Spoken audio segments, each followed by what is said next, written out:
ñu ngi leen di nuyu di leen jaajëfal yéen ñi suivre chaîne bi di xalaat TV ñu leen di dalalaat ci seen jàngatu bés bi. tey nag vidéo bi ñuy def mënoon nañ ko sax dippee pour une mémoire tranquille maanaam sujet boo xam ni da nga koy aborder pour wàccoog sa bopp ci benn mbir boo xamante ni amaana boo ko ratee ci histoire ëllëg di nga ko layoog ay génération wala sax abonné lay suivre te dëgg rek ñor leen. muy coow sëñ Moustapha Sy di kilifa daari Moustarchidine yàgg nañu nag interpellé ci mbir mi. mais comme que dafa laal wàllum famille dañ ne tuuti nañ ci lool bay lijjanti conflit boo xamante nii amaana buñ doon remonté ci tenants ak aboutissants yi mën na jiitu ñun suñu juddu. am na luñ ci xam lu bare bari mais am na yoo xam ni da nga koy bàyyi kilifa yi ko war lijjanti te mbiru mbokk mooy loo xamante nii loo ciy wax rek wala nga ko ciy def xalaatal ni ëllëg juboo mën na am te boo muyuwul la gaay yi naan looy wax waa koñ ba mën na la dal.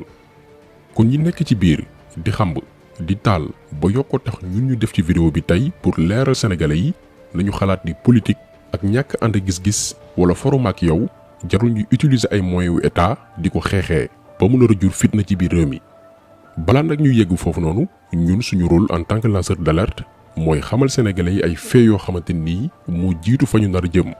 ndax dañoo nekk ci réew moo xam ni lu ne këttandi jonn la ñu xam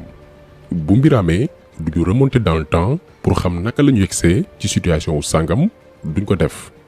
ndax li ñu war xam mooy coowul sëñ Moustapha Sy ak sëñ Sidi Ahmed bu Maam Dabakh ci benn suuf ga nekk Tiwaawan taxul ñu suli néewu benn kilifa bu naan Baye Katim Touré dafa dépassé wàllum famille.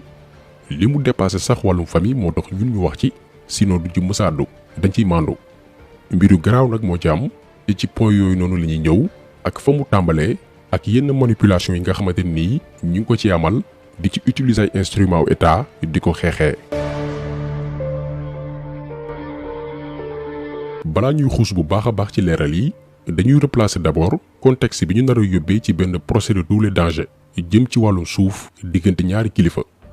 Serigne Moustapha ñëpp xam nañ ko ci taxawaayam yamul ci posture chef religieux dong mais dafa bokk ci kilifa yi gëm ni. ñi bàyyeeku ci këru diine yi duñoo war a impliqué wu ci langue politique bi ndax benn élite yenn xeetu doomi aadama yi ñoo fi yàgg nekk te bëgguñ leneen lu bokkul ak ñoom dugg ci anam gi ñu yoree réew mi rawatina kilifa diine yi. depuis indépendance bépp nitu diine bu essayé engagé wu ci politique fii Sénégal faagaagal nañ la li ñuy wax ni histoire la ci Serigne Cheikh lañ ko tàmbalee te ba muy dugg ci politique ñu bari comprendre duñ ko woon dañ doon wax naan Serigne du politique. mais quelques années après gannaaw ba ñu bàyyeek ñi nga xamante ni ragaluñ yàlla ay franc-maçon lañ toq imaan amuñu ko jiite suñu réew mi depuis indépendance gis nañu résultat yi bu ñu fàtte nag ni ñooñu doon jàppalu sëñ Cheikh di ko tëj di ko néewal doole parce que loolu lépp am na fi. ña daan def loolu noonu jamonoy parti socialiste seeni héritier ñoo fi nekk ba tey dugg doomi daara yi ci langue politique bi ak sëriñ si arrangé wu leen te daañu leen combattre par tous les moyens lii faa mu leer. ndax ñoom li ñu gëm mooy kilifa diine yi dañoo war a toog seen roq bu ñu intéressé wu ci anam gi ñu yoree réew mi seen yoon newu ci ndax dañoo am influence donc nañu toog rek yam ci yàlla nee na yonent bi nee na bu ñu amee soxla wax ko nguur gi mu fajal leen ko lii la politiciens yi mës a jàppee suñu kilifa diine yi. ñu ci mel ne nag sëñ Moustapha dañ ne ñoom dañuy créer seen parti dem yootu pouvoir ndax ci réew mi lañ bokk ñu ràññee ko itam ci kuy opposé waa nguur malgré appel yu bari yu ko Macky Sall def. puisque nag dañoo nekk ci réew moo xam ni ñu ko yor dañoo am benn philosophie benn ngëm-ngëm mooy ku àndul ak ñoom daañ la jéem a faagaakal nee naa leen sëgëm activiste yi la ñu bàyyiwul ñoo xam ne amuñu parti yoruñ mbooloo bu topp seen ginnaaw ñu ci bari ci ñoom bëgguñu sax doon président ñooñu la ñu sonal di leen teg fitna mayuñ leen jàmm ci biir réew mi masamaak benn kilifa boo xam ni dafa engagé wu ci wàllum politique créer parti am ay junni ndaw yu topp ci ginnaawam depuis lors nag. am na ay xeetu provocation yoo xam ni ku dëgg rek ñor teg nga ci sa bët. ku yóbbu bàyyi yàlla moom li mu moom rek waaw lu war a dox dox ci des nag maa ngi leen di ñaan ñu bàyyi provocation yi maa ngi leen koy ñaan moom Macky Sall mook son ministre de l'intérieur nañu bàyyi provocation yi ba ci gàmmu ren gi. kàddu yi gàmmu 2019 la woon li ko waraloon nag mooy Aly Ngouille Ndiaye dafa yabaloon ay takk der ngir ñu arrêté cortège yu sëñ Moustapha mais souvent genre sabotage yooyu noonu liñ ci jublu mooy riposte daal di am ay jàmbaarloo juddu ñu wut ku ñu collé motif diaboliser ko ba Sénégalais yépp jàppee ko nitu fitna yii ay pexe yu salte yu nguuru Macky Sall tàmm di def la te rafetul déjà réussiroon nañ ko ak waa PUR ci campagne présidentielle yu 2019 yi ca Tambacounda baam ñu ñàkk seen bakkan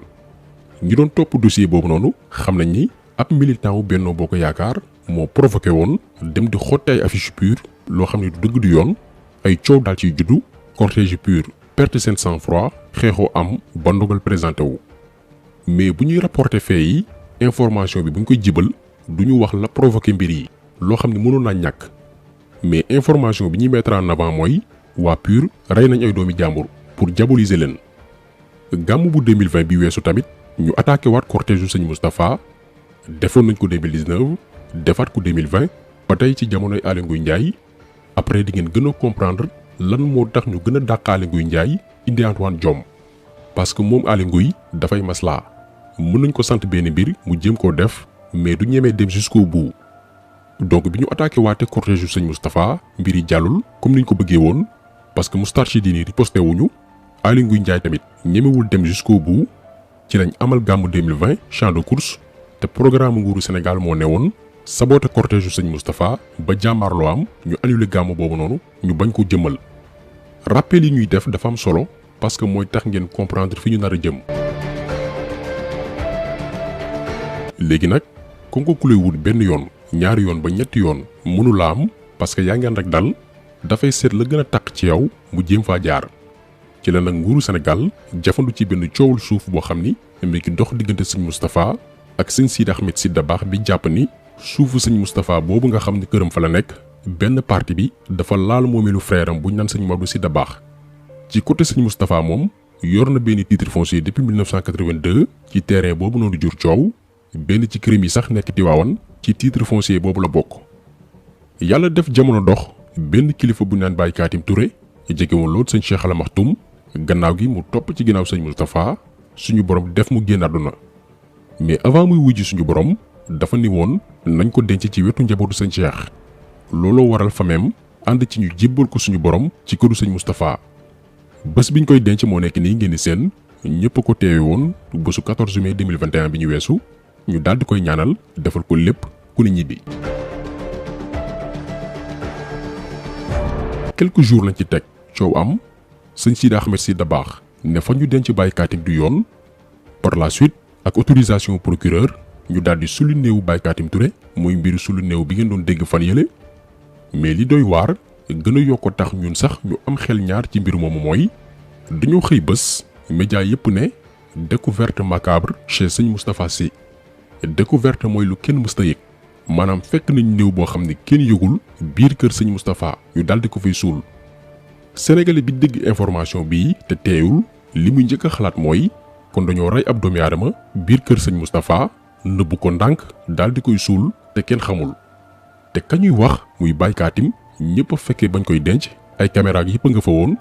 avant ñu koy denc ay mbokkam xamoon nañ ni mort naturelle la suñu borom moo ñëw ndax Baye Katim mag la woon ku doon ànd ak sëñ Cheikh newatu tànk ñun ba ñu gisee lii ci lañ ñi benn campagne de diabolisation mi ngi ci biir dossier bii mu intéressé ñu woon lool ñu tàmbali di ko topp ànd ci nag ak tey. leneen li gën a garaaw nag mooy gannaaw ba Antoine Diome yabale ay takk der ngir ñu encadré su lu néew Baye Katim Touré nee naa leen moom mooy Sadik bi ñu remplacé ak Aly Ngouille Ndiaye bi nga xam ni moom dafay yox-yoxi ngir muy def les sales boulot léegi ci autorisation procureur déglu leen bu baax partie bii duñu sulu néew Baye Katim Touré yóbbu ko hôpital Dantec pour def li ñuy wooye autopsie maanaam il fallait que ñu trouver lenn lu ñu mën a fekk ci yaramu Baye Katim pour ne kii dañ ko rey bàyyi jàmbur ñu koy këll-këlee ñun lii moo ñu gën a marqué ci histoire bi ba ñu seetaat gisuñ dara ne waaw mort naturelle la suñu borom moo ñëw lañ doon seet gisuñ ko ba noppi woo sëñ Moustapha ne ko kaay jël si néew Baye Katim Touré delloo ko fañ ko dencoon sëriñ bi ne leen ñoo ko jël si woon nañ ko dellool seen bopp ba tey jii may wax ak yéen néew waajuru jàmbur ñu ngi ko téew hôpital ku nekk na ko xool bu doonee sa baay la ci ban situation ngay nekk kon ngeen gis ni ba tey waxaguñ lu jëm ci wàllum suuf ba ñu sulee néew Baye Katim Touré ba noppi def autopsie ngir xool ba xam dañ koo rey gisuñ dara la ñuy soog a jublu ci mbiru suuf te ñun jàpp nañ ni sax loolu moo waroon jiitu d'abord maanaam mënu nañu régler coowlu suuf bi ba noppi ba ñu vider dossier bi xam fi dëgg féetee procureur ak ministre de l'intérieur door a xool ba xam dañuy sulli néew bi yóbbu ko feneen wala dañ ko fay bàyyi te coow di jib mais dañoo sulli ba noppi gendarmerie soog a mën a enquête daal di conclure ni fa ñu suuloon Baye Katim titre foncier wu sëñ Moustapha la bokk ñu daal di koy woo moom sëñ bi ne ko mu ñëw yóbbu néew ba fa mu nekkoon mu ne leen ña ko fa jëlee nañ ko fa delloo mais par la suite beneen camp bi nga xamante nii àndu ci ne sëñ Moustapha moom suuf soosu noonu dañu opposé wu ci résultat wu enquête boobu noonu loolu moo waral procès bi war a am le 26 août bii ñu dëgmal.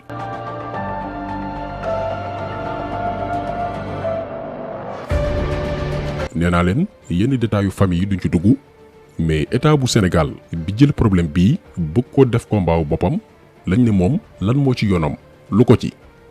lendemain tam xarit sëñ Moustapha def na benn sortie aborder wàllum politique ne bés bu fi Macky Sall prononcé 3e mandat moom xamul lan la yeneen opposants yi di décider mais moom ak ñi mu àndal dañ ko xeex ci mbedd yi mais discours bii moom la yenn ci ay politiciens di wax ak ay activistes maanaam 3e mandat dañ koy tere ci biir réew mi ñun ñii di wax ak yéen loolu la ñu gëm bu ko Macky Sall prononcé bés boobu lay gëj am jàmm ci biir réew mi. sëñ Moustapha yamu ci mais dafa convoqué ñi bokk ci moom Tiwaawan ba ci mag yi nga xam ne ñoo doon wattu kaaraange sëñ Cheikh parce que tamit buñ lay fexeel da ngay jël say matukaay mu woo leen Tiwaawan ngir waxtaan. ministre de l'intérieur comme moom dañ ko fay indi ngir muy def li Aly Ngouille Ndiaye ñemewul woon daal di envoyé ay éléments yu dul jeex Tiwaawan ba da ngay yaakaar ni guerre moo fi am mooy image yi ngeen di seen.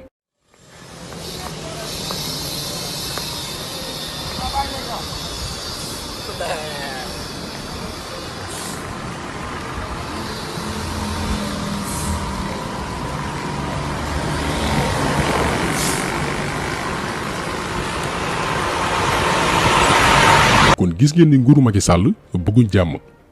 tas na parti politique yi jaxase na mbootaayu tàggat yaram yi lamb ji sax créé na fi ñaari camp léegi lu mustaam muy ay xuloo diggante VIP yi ak ñu ñuy wooye mbër yu ndaw yi léegi nag mi ngi ci këru diine yi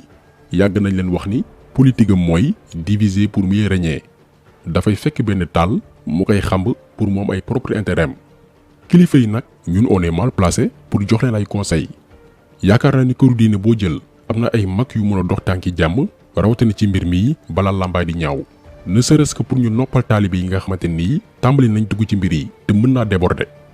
suñu objectif nag moo newoon leeral campagne de manipulation bi nga xamante ni ñu koy amal ba mu leer ci bopp abonné yi ñuy suivre ñoom ñi nga xam ne lépp lu mën a xew dañ naan tekk di ñu déglu ñu ne leen fee nii la demee après ku nekk mën nga def sa propre interprétation. kon taxu solo bi tey loolu woon ñu ngi leen di gërëm di leen jaajëfal di leen di rëj incha allah beneen yoon ci beneen jàngat jaa ngeen jëf.